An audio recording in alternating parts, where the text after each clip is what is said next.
Hey everybody, it's Trucker Mark here. I know you guys heard about the boycott against New York City, but now I haul refrigerated groceries. The massive legal judgment against Donald Trump in New York is exploding, and the saga continues, resulting in a nearly $355 million civil penalty. And this is before the extra nearly $100 million that's being added on for additional reasons, which we'll get into later in this video. Legal hits keep on coming for Donald Trump, and the world is waking up to the full banana republic nature of the judgment handed down against the former president in New York City last week. Joining me now to discuss Donald Trump's legal woes is expert trial attorney Robert Barnes. Robert, thanks so much for joining us on the U.S. Report. I want to talk about some of the specifics in this ruling in Trump's New York civil fraud case. And a 3-year ban from conducting business in the state of New York, it really marks a significant moment in the legal challenges facing former President Donald Trump. Now, this judgment is not only substantial in terms of its financial implications, but also unprecedented in its scope and the restrictions that it's placing on Donald Trump's business operations, specifically headquartered in New York City. Everyday Americans cannot lie to a bank about how much money they have in order to get a mortgage to buy a home, or a loan to keep their business afloat, or to send their child to college. And if they did, our government would throw the book at them. Biden and Trump are set to visit United States-Mexico border on the same day this week, believe it or not. So President Joe Biden, he is set to make a rare trip to the U.S.-Mexico border in Texas on Thursday. Isn't that odd? So the problems at the southern border with the migrants illegally entering the United States is all of a sudden a priority for President Joe Biden, setting up a split screen with 2024 rival president Donald Trump, who has also got a trip scheduled for Texas. Now, guys, before we get any further, all I ask is that you take 1 second, drop a quick like for the video. I totally appreciate it. And I just want to thank you guys so much for always sharing these videos. You guys have no idea. It totally helps out the channel. So he's made Biden's handling of illegal immigration a centerpiece of his re-election effort. That is Donald Trump's plan, or at least part of the plan. So Trump is expected to give some remarks at Eagle Pass on Thursday, at least according to a source that's familiar with his plans. Donald Trump appeals the $454 million judgment in New York City civil fraud case. So this after truckers across the United States are set to boycott New York City. And folks in New York City are already feeling the impact. And we're going to touch on that later on today. Financial implications that basically the nearly $355 million penalty. It's a considerable financial burden, and its size really just kind of reflects the severity with which the court viewed the allegations against Donald Trump. So the financial ramifications, they're compounded by the interest that's going to be accruing over time. Approximately $112,000, actually approximately anywhere between $87,000 and $112,000 in interest is going to be accruing every single day until the full amount is either paid or completely wiped away if this approval or if this contestment is actually approved. Now get this, the financial strain could ultimately impact Donald Trump's liquidity and necessitate the sale of multiple assets or the restructuring within his entire business empire. And in terms of liquidation, District Attorney Letitia James, she already has her eye. She wants to liquidate Donald Trump's New York City buildings. He just imposed a $355 million judgment with a law that has never been used in this way. That's the reason, and it's rather obvious. But you also have people like James, who have never built a thing other than their political careers, who are now treating these buildings as if they're theirs. I mean, she said that, she's eyeballing a couple of properties that she might want to seize, like this is a fire sale. Yeah, really almost just seems like it's just personal at this point. So anyway, the 3-year ban on doing business in New York is particularly impactful given the fact that New York has been very central for Donald Trump's business identity and operations since pretty much the start of the business.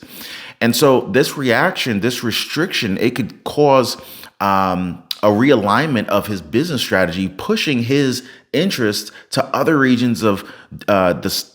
Generally, really, in terms of what we're seeing from Donald Trump, Grant Cardone, Kevin O'Leary, they would just rather just leave New York State entirely and or not even start any new businesses or investments in New York City, given how they're treating this particular case here.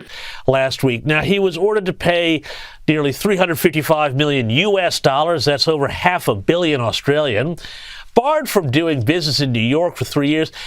Trump's lawyers are asking for a delay in enforcement of the judgment, but there's also this poison pill in here, which is that he can't borrow money to even pay off the thing so he can appeal it from any New York institution. Tell us about this, and how much is this just the Democrats utterly weaponizing the justice system to punish Donald Trump? Well, it's unparalleled and unprecedented. This statute has never been used in this way in the history of the state of New York. No comparable statute has been used in this way in the entire country. No case like this has ever been pursued against a leading political opponent of the presidential candidate, or anybody for that matter. So we are in unparalleled waters. And this is the spark. This was really kind of like the spark that made so many truckers across the United States decide, hey, we're going to boycott New York City. We're not going to make any deliveries to New York City. We've heard from so many truckers across the United States taking this stance. You don't know shit about the trucking industry. I'm an independent truck driver. There are 350,000 drivers like myself that if we don't want to go somewhere, we don't go there. We don't have any bosses, no unions. You can't fund our license like you guys keep saying you want to do. Nothing. It's not illegal. Now, while not all truckers are in support of Donald Trump, not all truckers are Republicans, not all truckers are Democrats, a lot of truckers have actually said that it's just not fair. And New York City, between the traffic and the tolls, is so expensive, it's almost not even worth doing. Now, for those truckers that are actually still willing to go to New York City, many of them are actually charging an extra $2,000 per delivery. So you can only imagine how this is going to impact the delivery cost of goods and how this will impact New York City prices for goods and products in the stores, on those store shelves. But this really just kind of highlights the importance of compliance and the consequences of alleged fraudulent activities. Now, for the business community at large, this case, it may actually serve as a cautionary tale about the legal perils of aggressive, potentially, these types of different practices. However, political and public perception, from a political perspective, this judgment adds to the array of legal challenges that Trump is facing, potentially affecting his political capital and his own personal ambitions. They are trying to destroy Donald Trump so that he cannot take office come 2024 the 2024 presidential campaign. And the size of the penalty, the size and the nature of the allegations, it could really just kind of influence the public perception, possibly even eroding support among undecided or even moderate voters. But, it goes well beyond this, guys. This judgment is arising from a lawsuit from Attorney General Letitia James of New York City, threatening to significantly deplete Trump's cash reserves due to the massive penalties imposed. And, the appeal initiated by Trump's legal team questions whether or not Judge Engoron even made legal or factual errors or exceeded his jurisdiction. So this is where this appeal is stemming from. And this is how Trump's legal team is hoping to get Trump off the hook for this big old nearly $500 million penalty here. So Trump's lawyers argue that the trial was marred with these alleged errors, and they're seeking a reversal of the verdict and the financial penalties.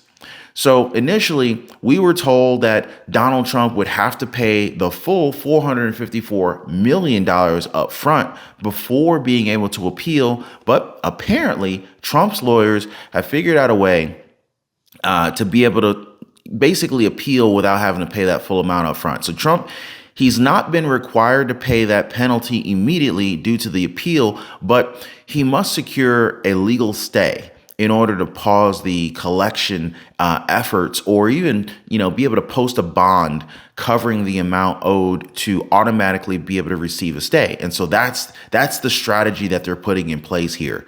And ultimately, failure to obtain a stay, it could result in the enforcement of the judgment, which includes a very substantial financial penalty and a strict limitation on the Trump organization's business operations. Now, just think, most people ain't sitting around with $500 million in cash, right? So Donald Trump's in a situation where if he has to actually fork up the cash, he may not actually have that much liquid cash on hand. If that is the case, he would be forced to fire sale some of his properties and likely lose a crap ton of money. Imagine if you had to sell your house tomorrow, right? You're probably not going to be able to secure top dollar because you need your money immediately. And generally speaking, when you have a fire sale, you could lose anywhere from 10 to 30, 40, maybe even 40% of the property value just because you needed to liquidate in a very quick overnight manner. Kind of like going to maybe you have like a ring or some jewelry, you need to pawn it.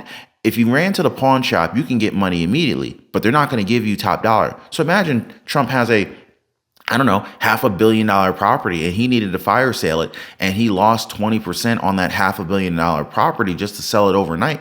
Well, I mean, he could lose $100 million just in that one sale, and that would be added on top of the $454 million that he owes the New York City. So we will definitely keep an eye on this, and this could actually set a very negative precedent for the state of New York and the city of New York City. Definitely going to keep you guys posted. I'll see you guys on the next one.